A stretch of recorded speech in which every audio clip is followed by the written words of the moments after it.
Hi everybody, welcome to our third Move MHK Monday. I'm Aaron Stewart, I'm the Parks Rec Director for the City of Manhattan.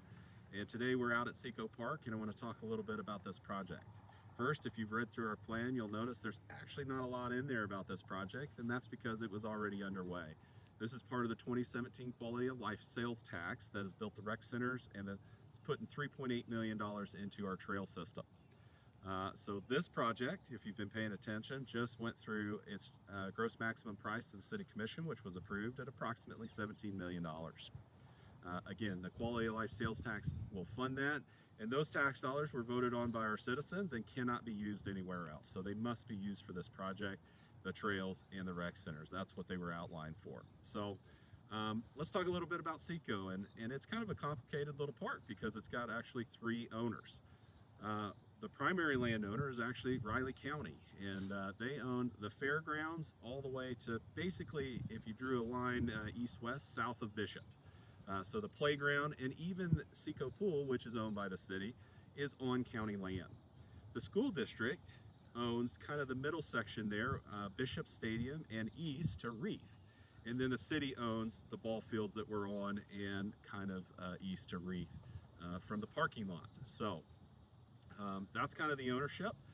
So what are we going to do in this project? Well, we're going to put in 4 new ball fields. They're going to have infield turf, grass outfields, and we're going to put in 8 tennis courts.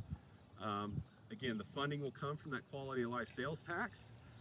There is some additional funding for some stormwater in this drainage area over here that we're going to change, and some utility relocates for some water lines that need to be moved. So there's a little more funding than that, and you would have seen that in the gross maximum price presentation the other night.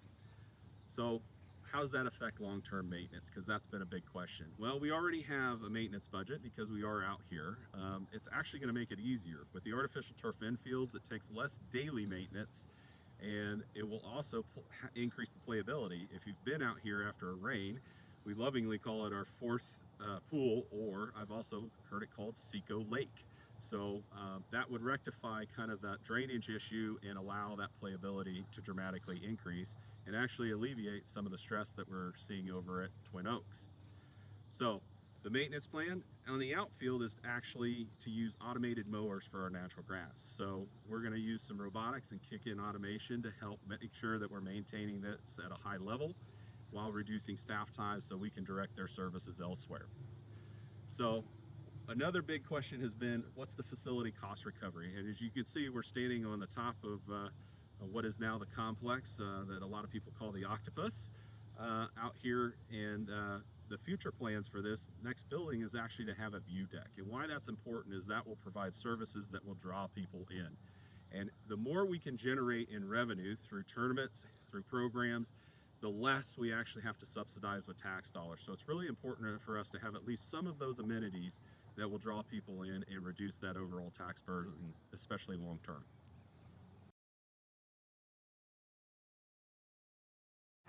As always, we want to do a question and answer session here on our Move MHK Mondays, and our first question talks about partnerships with capital projects. So what kind of partnerships do we do? And CiCo is actually a prime example. USD 383 is a primary partner with us as the tennis courts will be built on their land. So they're highly engaged with us in this project, and we continue to work with them. And they're providing the land, and we're providing the bulk of the funding to build those courts. Riley County is also a big partner in this. We need not only construction easements from them, but we also are building some trails and sidewalks on their land as part of this project to connect loops with the new construction. So they are a primary partner in this as well. So CiCo is a prime example of when we go to a project that we do utilize our partnerships to the fullest extent that we can. And any future project going forward, we would be exploring those and anticipate trying to capture those partnerships.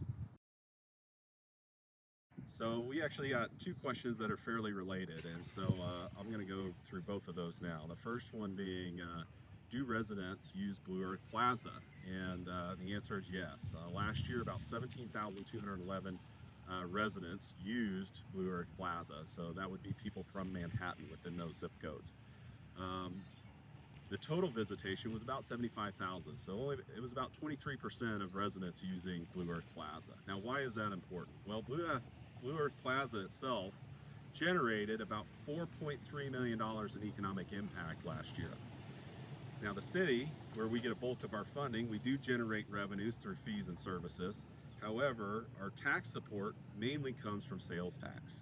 The property tax you pay, the majority of that goes to Riley County Police Department and the library, and then the city takes a smaller portion that's left over. So the bulk of our funding comes from sales tax. So for us, it's important to generate those tourism dollars to help support the town, and that's bringing outside dollars in to support everything that we're trying to do. So our final question this week is about Dishman Lake and what we're doing to try to control the vegetation that grows in there. We do use several means, including herbicides, but we also use mechanical means by trying to drag the edge. Really in 2018, when the pond flooded from the floodwaters that overflew Annenberg, that really created this issue that we've been working on it ever since. Some of you may have remembered we have dredged the lake to try to improve all that area because it had a large sediment fill in when that happened. And so we continue to try to use these means to clean that up, and we'll continue to do so in the future. Obviously it's a challenge when you get good fertilization, good sun, and you have adequate amount of water. But we will continue to work with that. We do call in outside experts to help us try to mitigate that, and we'll continue to do that in the future. Thank you so much for joining us this week. I hope you enjoyed the video, and as always, please submit questions. A large part of this is we want to make sure that you're getting the answers that you want, and we will link in the comments a form that you can submit those on, or you can just put them in the comments, either way. So appreciate your time and attention, and look forward to hearing from all of you.